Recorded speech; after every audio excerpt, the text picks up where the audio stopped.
Hey, Real Nerds listeners, your favorite host Ryan here to remind you that social media is great.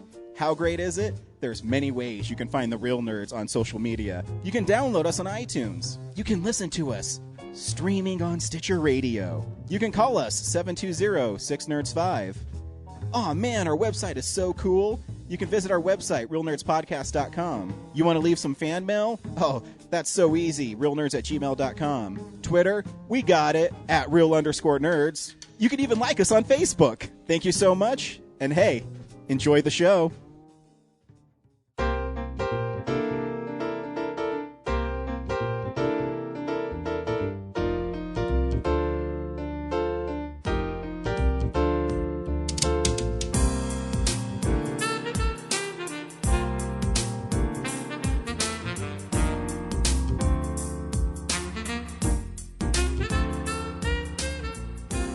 Welcome to Real Nerds at Denver Comic-Con 2015. We hope you enjoy the following interview.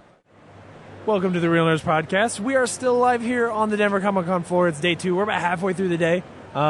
It's a little bit quieter today, but that's okay because I've got Kaai here, who's a professional cosplayer. How you doing, Kaai? I'm doing pretty well today. Good. How's the show been? The show has been amazing. Awesome. Colorado's Comic-Con is phenomenal. I heard that we beat out for second place this year for the largest in the United States. Oh, you're here in second place? I'm hearing second Wow, because that would San be Diego huge. Comic-Con's the biggest. Well, yeah. It's really, I know for sure we beat out Emerald City and Dragon, so we're definitely third. It would be whether or not we beat New York. That's going to be really interesting. If we're bigger than New York, that's pretty crazy. Yeah, and I've met a lot of people and gotten a lot of pictures taken. And Awesome. They've got some really good guests this year too. So Good, very good. So how did you get into cosplay? I started in 2009. I lived in Seattle, and Okay. one of my friends found out that I was born in Japan. Okay. I was born in Okinawa, and I love comic books, and I was reading manga all the time anyways. And she's Right. like, well, come to con. And I was like, what? I didn't even know they existed until then. Right. I made my first cosplay and wore it, and I got my picture taken so often, and I'd already known how to sew because my grandmother taught me. Yeah. So And it was just an addiction that didn't Yup. let up. Didn't let up, and now I have been invited to several conventions around the United States to serve as a judge for their cosplay contests, and I do a lot of charity work in cosplay. I do Cool. a lot of volunteering at the Children's Hospital, play in bingo and visiting them in their rooms, and Yeah. Yeah. That's really cool.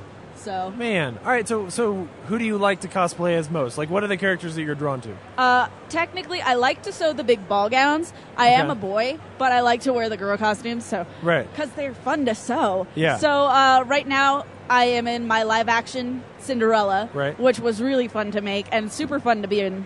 And all the little kids absolutely love Cinderella. Right.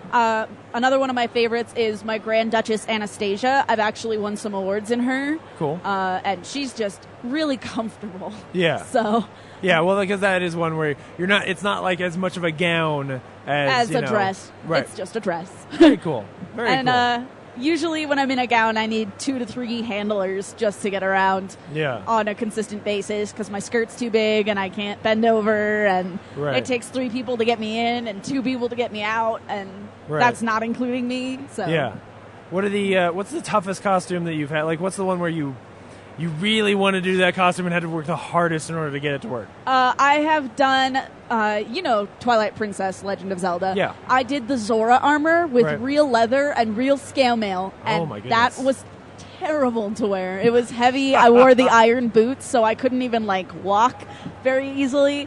But it was so much fun, and people Yeah. took so many pictures because I made my friend Zant. So we were Zora, Link, and Zant, and it was just awesome. Very cool. So All right. So who is the? What's the one that you haven't done yet that you are most in love with the idea of getting to do? Ooh. Well, I actually have kind of a list. I'm really excited to finish up my next gown is Anna's coronation gown from Frozen. Okay. And then I'm doing a fawn for the Renaissance festivals. Oh, cool. And I'm doing a male fawn because women always do fawns. So I'm Right. making pants out of fur. It's going to be terrible. I'm really excited. Yeah, very cool. Are you interested in doing a lot of that stuff where you either change the gender or just move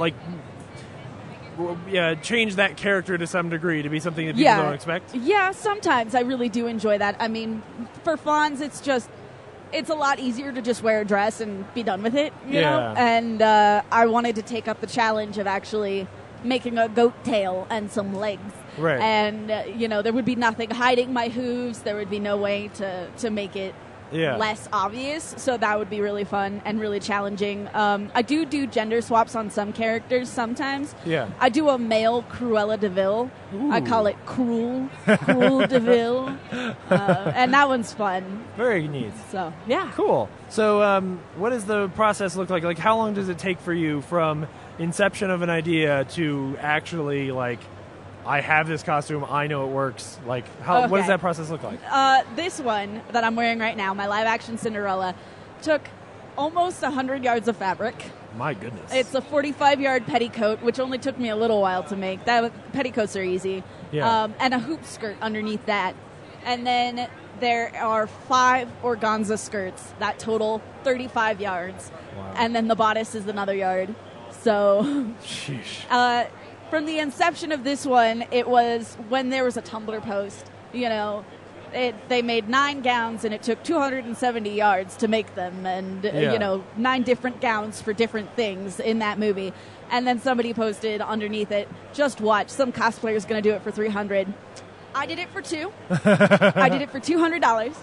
So I'm really proud of that. Yeah. And it took me 2 weeks of sewing, about 11 hours a day. Wow. Yeah. Man. That's pretty crazy. I got it done the day before Comic-Con, and we took it on a test run to the mall, because we go to the mall a lot after charity events to go to the Disney store and the Build-A-Bear so all the kids can see. Yeah. So we went to the mall to test run it, and that was fun. Cool. So what would you say, what is your advice to somebody who really wants to get into cosplay, or somebody who is, they've done some costumes, but they're not doing huge gowns and they haven't fully committed, but they're like, I want to do this, but I know it's going to be really hard. I say do it. You would never have as much fun as when you try something new. Like, I always try to do something new when I do a cosplay. Yeah. This time I sewed skirts out of a sheer fabric that I can only do one type of stitch on, and I had to learn that stitch. Yeah. So that was fun and challenging, and now I'm better at it, and next time I do it, it'll be better. And even if you look at it and you think it's not perfect, wear it anyways. Yeah. Do it. And my other piece of advice is to bring a minion or a friend, a handler, a cosplay bodyguard, sometimes we call them, right, to walk with you and carry your stuff and, help you go to the bathroom if you need to. Right, depending on the give costume. Give you water bottles, all the good stuff. Yeah. So. Very cool. All right. So how can people find you? How can they be supportive? Where do they go? My page on Facebook is Kaai in Cosplay, Kaai in Cosplay. Cool. And that's my Facebook page, that's my Tumblr, that's my Instagram. So if you want to find me, just search for Kaai. Cool. All right. Well, thank you so much for coming on the show. Thank you. Have a good rest of the con, all right? Thanks I will. Kaai. Thank you for listening to this exclusive Real Nerds interview at Denver Comic-Con 2015, and we'll see you next year. Visit our website, realnerdspodcast.com. You can tweet us at real_nerds. You can email us even, realnerds@gmail.com. Like us on Facebook. Hey, stream us on Stitcher. You want to call us? 720-6nerds5. And download us on iTunes. Just search Real Nerds. Thank you, Joe Kempter, for the wonderful voiceover. And also Spark Mandrill for the wonderful late-night jazz smooth sounds of movies. You can find him on SoundCloud. This has been a Nebulous Visions production.